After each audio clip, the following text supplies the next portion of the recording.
Good morning, everybody. Welcome to our Monday morning assembly. I hope you all had a lovely weekend. Now, last week, Mrs. Lewis introduced this value of perseverance. That means keep going even when things get really tough. And today, we're going to think about persevering to get a job finished. Not tiring, not thinking, oh, this is taking too long, but to keep going at it. I want you to have a little think. Is there something recently that you've had to persevere with, a job that was taking a long time?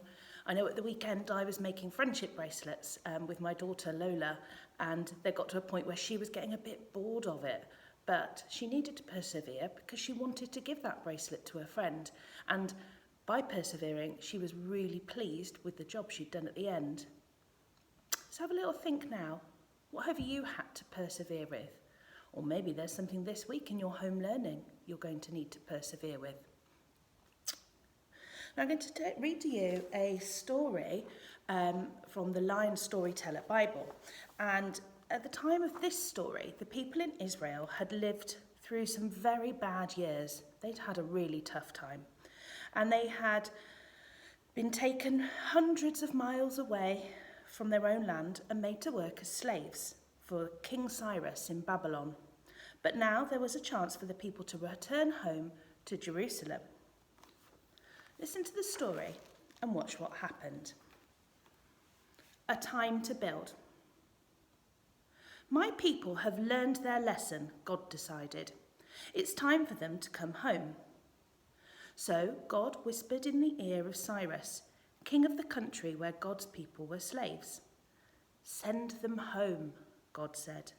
So Cyrus did, and thousands of people returned to Jerusalem.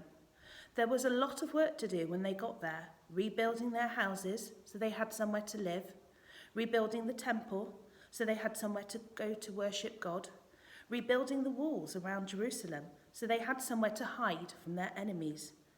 It was hard work. They had no end of problems, and for a long time it looked as if it would never be done. And then Cyrus died, and another king took his place. And God took the chance to help his people by whispering in the ear of a man who could get that king's attention. The man's name was Nehemiah. His job was to bring the king his wine each day and to taste it first to see that no one had put any poison in it. The king trusted him very much and was puzzled when Nehemiah arrived one day, cup in hand, and with a sad frown on his face. What's the matter, Nehemiah? The king asked. Why do you look so sad? Nehemiah whispered a prayer before he answered. Forgive me, your majesty, Nehemiah begged. I know it's not my duty to smile in your presence, but I cannot. I have heard that my people are suffering in their homeland. The walls of Jerusalem are broken down, and I know that I could help if only I could go and join them. I know also that you have wood and stone, which would make their job so much easier. Please send me there with supplies to finish the job and bring an end to my people's suffering.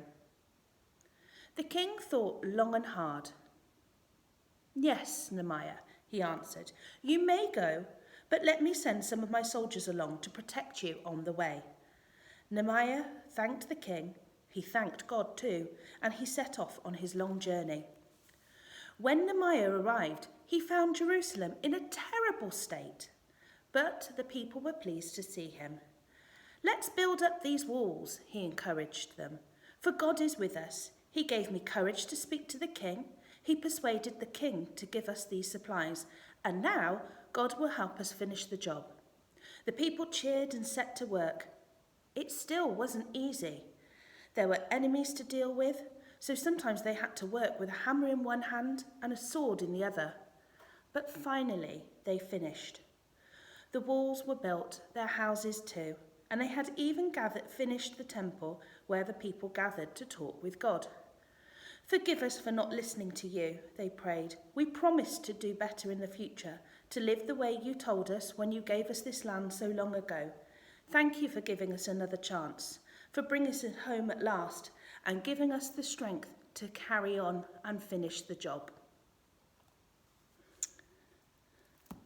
So after suffering for many, many years, the people in this story were very tired and they probably wanted to give up quite a lot.